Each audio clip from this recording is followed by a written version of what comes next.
Welcome to 99 TV. నేను బ్రహ్మనాయుడు. ఇకపోతే తెలుగుదేశం పార్టీలో తిరువూరు పంచాయతీ పెద్ద సమస్యగా మారింది. ఎమ్మెల్యే వర్సెస్ ఎంపీ మధ్య వివాదం తారాస్థాయికి చేరిపోయింది. అంటే ఎలాంటి పరిస్థితులకు వెళ్ళిందంటే, తాను ఎమ్మెల్యే టికెట్ కోసం 5 కోట్ల రూపాయలు ఎంపీకి ఇచ్చానని చెప్పే వరకు వెళ్ళింది. కొలికపూడి శ్రీనివాసరావు, ఈయన తిరువూరు తెలుగుదేశం పార్టీ ఎమ్మెల్యే. 2024 ఎన్నికల్లో మొదటిసారి తిరువూరు నుంచి టీడీపీ అభ్యర్థిగా విజయం సాధించారు. కేశినేని చిన్ని, ఈయన విజయవాడ పార్లమెంటు సభ్యులు. సో ఈయన కూడా మొదటిసారి ఎంపీనే తెలుగుదేశం పార్టీ నుంచి. అయితే వీరిద్దరి మధ్య ప్రస్తుతం పచ్చగడ్డేస్తే భగ్గుమంటుంది.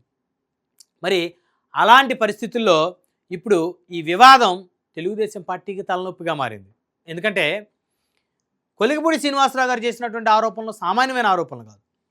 ఎంపీ కేశినేని చిన్ని గారి మీద ఆయనకి 5 కోట్ల రూపాయల డబ్బులు ఇచ్చాను అని చెప్పారు. అందులో ఒక 2 కోట్ల రూపాయల వరకు కొన్ని ట్రాన్సాక్షన్స్ కూడా ఆయన బయటపెట్టారు. అంటే ఒక ఎమ్మెల్యే అభ్యర్థి ఒక ఎంపీ అభ్యర్థికి అంత పెద్ద మొత్తం నిజంగా ఇచ్చారా? అయితే ఇవ్వకపోతే ఈయన ఇచ్చానని ఎందుకు చెప్తారు? ఇవ్వకపోతే ఈయన ట్రాన్సాక్షన్స్ ఎందుకు బయట పెడతారు? ఈ వివాదం ఇప్పుడు చిలికి గాలివానలా మారింది. అయితే TDP social media Kolikapudi Srinivasarao గారిని ప్రస్తుతం టార్గెట్ చేసింది. ఎందుకంటే ఒక సాధారణమైనటువంటి ఒక వ్యక్తిని అమరావతి ఉద్యమకారుడిగా ఆయన వెలుగులోకి వచ్చినటువంటి ఆ తరుణంలో ఆయన్ని చేరదీసి మరి తెలుగుదేశం పార్టీ ఆయనకి టికెట్ ఇచ్చింది. ఆయన ఎమ్మెల్యే అవటానికి తెలుగుదేశం పార్టీ పెద్ద ఎత్తున ఉపయోగపడింది. సో అలాంటి తెలుగుదేశం పార్టీకి సంబంధించినటువంటి ఎంపీ మీద మీరు ఏ విధంగా కామెంట్స్ చేస్తారు?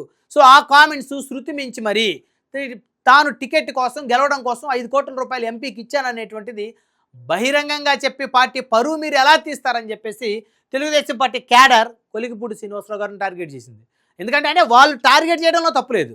ఒకవేళ నిజంగా కొలికపూడి గారు కేశినేని గారికి డబ్బులు ఇస్తే ఆ పంచాయతీ చంద్రబాబు నాయుడు గారి దగ్గర తెలుసుకోవాలి. వాస్తవంగా బహిరంగంగా బయట పెట్టాల్సిన పని లేదు. ఎందుకంటే ఇది పార్టీకి సంబంధించినటువంటి అంతర్గత వ్యవహారం, పార్టీ పరువు ప్రతిష్టలకు సంబంధించినటువంటి వ్యవహారం. అయితే ఇక్కడ కొలికపూడి గారు బయట పెట్టడాన్ని తప్పని ప్రశ్నించేటువంటి కొంతమంది ఉన్నారు. అదేవిధంగా మరికొంతమంది అయ్యో ఒక దళిత నేత దగ్గర అంత డబ్బులు తీసుకున్నారా, సో ఏ విధంగా తీసుకుంటారు అని చెప్పేసి మాట్లాడే వాళ్ళు కొంతమంది ఉన్నారు. ఇకపోతే కొలికపూడి శ్రీనివాసరావు గారు గత 2-3 రోజులు చేస్తున్నటువంటి ఆరోపణలు ప్రధానంగా తిరువూరు నియోజకవర్గంలో గంజాయికి వ్యతిరేకంగా నేను పోరాటం చేశాను, నేను ర్యాలీ చేశానని చెప్పేసి ఓ టీవీ చర్చలో మాట్లాడారు. అదేంటది? గంజాయికి వ్యతిరేకంగా ఎమ్మెల్యే ర్యాలీ చేయడం ఏంటి, ఎమ్మెల్యే పోరాటం చేయడం ఏంటి? పవర్స్ మీ చేతిలోనే ఉన్నాయి కదా. ఎవరైనా అసాంఘిక కార్యక్రమాలు మరి చేస్తే ప్రోత్సహించిన మరి నిర్వాహకులకు మద్దతు తెలిపిన వాళ్ళ మీద ఉక్కుపాదం మోపేటువంటి అధికార పార్టీ ఎమ్మెల్యేకి ఉంది కదా. అంటే ఇక్కడ ఎమ్మెల్యే కొలికపూడి గారికి పవర్స్ లేవా? పవర్స్ ఎవరన్నా తీసేశారా? సో రకరకాల ప్రశ్నలు ఉత్పన్నమవుతూ ఉన్నాయి. ఆయనే చెప్పారు స్వయంగా, కేశినేని చిన్ని గారి అనుచరులు ఆయన సంబంధించిన కొంతమంది వ్యక్తులు గంజాయిని విచ్చలవిడిగా అమ్ముతూ ఉన్నారని చెప్పేసి ఆయన ఒక చర్చా వేదికలో చెప్పడం అనేది సెన్సేషన్గా మారింది. కేశినేని చిన్ని గారు తెలుగుదేశం పార్టీకి చెందినటువంటి ఒక పార్లమెంటు సభ్యుడు, విజయవాడ పార్లమెంటు సభ్యుడు. సో అంతకుముందు వాళ్ళ అన్నయ్య కేశినేని నాని గారు 2014, 2019 2 సార్లు ఎంపీగా గెలిచారు టీడీపీ నుంచి. సో ఆయనకి చంద్రబాబు గారికి మధ్య మరి ఎలాంటి విభేదాలు వచ్చాయో తెలియదు, కానీ మొత్తానికి చంద్రబాబు నాయుడు గారు ఆయన కాదని ఈయనకి ఇచ్చారు చిన్ని గారి టికెట్, ఎంపీగా గెలిచారు. కూటమి వేవ్, జనసేన మద్దతు, బీజేపీ మద్దతు. సో చంద్రబాబు నాయుడు గారికి అప్పటికి జైలుకి వెళ్ళటం, ఆయన మీద వచ్చిన సానుభూతి అన్నీ కలిసి దాదాపుగా అభ్యర్థులందరికీ కూడా మంచి మెజార్టీతో గెలిచినటువంటి పరిస్థితి. వైసీపీ 11 మంది ఎమ్మెల్యేలు గెలిచినప్పటికి కూడా వారికి చాలా తక్కువ మార్జినే వచ్చినటువంటి పరిస్థితి. సో అయితే మరి ఎమ్మెల్యే కొలికపూడి గారు ఆ స్థాయిలో ఎంపీ చిన్ని గారి మీద చేస్తున్నటువంటి ఆరోపణలో తెలుగుదేశం పార్టీ చాలా సీరియస్గా తీసుకుంది. విదేశీ పర్యటనలో పెట్టుబడుల కోసం విదేశీ పర్యటనలో చంద్రబాబు నాయుడు గారు చాలా సీరియస్ అయ్యారు. తాను వచ్చిన తర్వాత స్వయంగా ఈ యొక్క ఈ ఎపిసోడ్ మీద తానే మరి చర్యలు తీసుకుంటానని చెప్పేసి మరి పార్టీ సంబంధించినటువంటి మరి మిగతా క్యాడర్కి ఆయన చెప్పినట్టు తెలుస్తుంది. నిజంగా ఇది కూటమి ప్రతిష్టతను కూడా దెబ్బతీసేటువంటి ఎపిసోడు, ప్రభుత్వం ప్రతిష్టతను దెబ్బతీసే ఎపిసోడు. గంజాయి అమ్మటం ఏంటి, అందులోనూ గంజాయి అమ్మేటువంటి వ్యక్తులు కేసీఆర్ చిన్ని గారు మనుషులే ఇక్కడ గంజాయి వ్యాపారం చేస్తారని చెప్పేసి ఎమ్మెల్యే కొలుపుగూడి గారు మాట్లాడటం ఏంటి చర్చా వేదికల్లో? అంటే ఎవరిది నిజం ఎవరిది అబద్ధం? ఈయన నిజం అనుకుంటే ఖచ్చితంగా కేసీఆర్ చిన్ని గారి మీద చర్యలు తీసుకోవాల్సినటువంటి అవసరం ఉందేమో అనేటువంటి ప్రశ్నలు ఉత్పన్నమవుతూ ఉన్నాయి.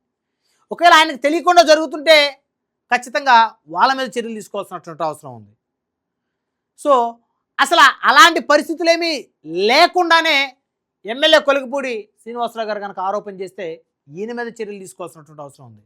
ఎందుకంటే వీరిద్దరి మధ్య నడుస్తున్నటువంటి ఈ ఎపిసోడు ఒక తెలుగుదేశం పార్టీ ప్రతిష్టతే కాదు, కూటమి ప్రతిష్టతను భంగం కలిగించేటువంటి ఎపిసోడ్ ఇది. అంటే 7.5 కాలానికే ఎందుకు నేతలందరూ వివాదాల్లో కూరుకుపోతూ ఉన్నారు? ఇలాంటి రోత పంచాయతీలోకి ఎందుకు ఎమ్మెల్యేలు ఎంపీలు ఎందుకు ఇరుక్కుపోతూ ఉన్నారు, ఎందుకు కూరుకుపోతూ ఉన్నారు? అసలు ఏం కష్టం వచ్చింది మీకు? సంవత్సరంన్నరే కదా అయింది. సంవత్సరంన్నరకే ఇన్ని గొడవలు ఇన్ని పంచాయతీలు ఉంటే మరి మిగతా 3.5 సంవత్సరం మీరు ఏ విధంగా ముందుకు వెళ్తారు? అరే ఒకే పార్టీలోనే ఇన్ని పంచాయతీలా? ఏం జనసేన తెలుగుదేశం కాదు, జనసేన బీజేపీ కాదు, లేకపోతే తెలుగుదేశం బీజేపీ కాదు కదా, తెలుగుదేశం ఎమ్మెల్యే తెలుగుదేశం ఎంపీ మధ్య ఇన్ని పంచాయతీలు నడుస్తూ ఉంటే, ఇంత ఆధిపత్య పోరు నడుస్తూ ఉంటే 3.5 సంవత్సరం ఎలా ముందుకెళ్తారు? ఒక పక్క చంద్రబాబు నాయుడు గారు పెట్టుబడుల కోసం ఆయన 75 ఏళ్ల వయసులో ఆయన ఆరోగ్యాన్ని కూడా కాన్సన్ట్రేషన్ చేయకుండా లెక్క చేయకుండా ఆయన విదేశాలు వెళ్ళి పెట్టుబడులు తేటానికి ఆయన ప్రయత్నం చేస్తూ ఉంటే, మరోపక్క పవన్ కళ్యాణ్ గారు మరి ఎన్ని ఇబ్బందులు వచ్చినా కూడా కూటమి స్ఫూర్తిని కాపాడటం కోసం ఆయన ముందుకు వెళ్తా ఆయన రాష్ట్ర ప్రజల కోసం ఆయన కష్టపడి పనిచేస్తూ ఉంటే, ఎమ్మెల్యేలు ఎంపీలు కొంతమంది తిన్నది అరక్కో లేకపోతే ఏం చేయాలో తెలియకో ఇలాంటి వివాదంలోకి దూరుతున్నారనేటువంటి ఒక అభిప్రాయం ప్రజల నుంచి వ్యక్తమవుతూ ఉంది. సో కాబట్టి ఇప్పుడు ఒకవేళ కొలుగుపూడి శ్రీనివాసరావు గారి మీద చర్యలు తీసుకుంటే ఏమని తీసుకుంటారు చర్యలు? ఆయన చెప్పే అన్ని అబద్ధాలని చర్యలు తీసుకోవాలి. కానీ ఆయన ఏం ప్రూఫ్స్ చెప్తున్నాడు, నేను పలానా వాళ్ళకి పలాని ఇంత అమౌంట్ ట్రాన్స్ఫర్ చేశాను, ఈ నియోజకవర్గంలో ఇలాంటి కార్యక్రమాలు జరుగుతూ ఉన్నాయి, ఈ విధమైనటువంటి అసాంఘిక కార్యక్రమాలు జరుగుతూ ఉన్నాయి, సో నాకు పవర్స్ లేవు, అధికారులు నా మాట వినొద్దని ఎంపీ చెప్తున్నాడు అని చెప్పేసి ఆయన బహిరంగంగా చెప్తా ఉన్నాడు. మరి ఆయన చెప్పేటువంటి వాస్తవాలను మరి వాటిలో వాస్తవాలుంటే చర్య తీసుకోవాల్సింది ఎంపీ గారి మీద, అవాస్తవాలుంటే ఈయన మీద తీసుకోవాలి. మరి ఎవరి మీద చంద్రబాబు నాయుడు గారు చర్యలు తీసుకుంటారు?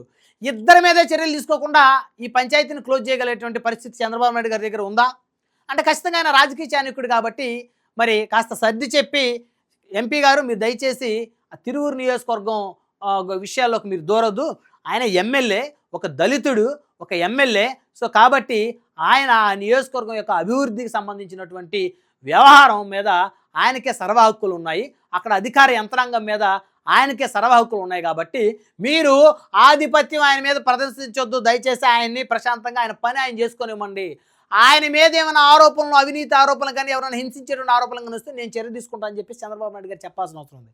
అది వీరిద్దరిని కూర్చోబెట్టి ఉమ్మడి కృష్ణా జిల్లాకు చెందినటువంటి ఎమ్మెల్యేలని సీనియర్ తెలుగుదేశం పార్టీ నాయకులు కూర్చోబెట్టి పంచాయతీ చేయాల్సిన పరిస్థితి ఈరోజు చంద్రబాబు నాయుడు గారికి ఏర్పడింది. నిజంగా దురదృష్టకరం. ఆయన రాష్ట్ర ప్రయోజనాల కోసం పెట్టుబడుల కోసం ఆయన 75 ఏళ్ల వయసులో కూడా విదేశీ పర్యటన చేస్తా అంత ఇబ్బంది పడతా ఉంటే ఇక్కడ ఎమ్మెల్యేలు ఎంపీలు మరి వారి ఆధిపత్యం కోసం పోరాటం చేయడం అనేది నిజంగా దురదృష్టం. ఒక అంశం ఏంటంటే ఒకవేళ కొలుగుపూడి గారి మీద కనుక చర్యలు తీసుకుంటే ఖచ్చితంగా ఆ రోజు వైఎస్ఆర్ కాంగ్రెస్ పార్టీలో రఘురామకృష్ణరాజు గారు ఏ విధంగా అయితే వైసీపీ మీద యుద్ధం ప్రకటించారో కొలికిపూడి శ్రీనివాసరావు గారు కూడా అదే విధంగా ఆయన మీద కనుక చర్యలు తీసుకుంటే తెలుగుదేశం మీద కూటమి ప్రభుత్వం మీద యుద్ధం ప్రకటించడానికి ఆయన ఏమాత్రం వెనకాడరు అనేటువంటి అభిప్రాయాన్ని కూడా చాలామంది వ్యక్తం చేస్తున్నటువంటి పరిస్థితి ఉంది.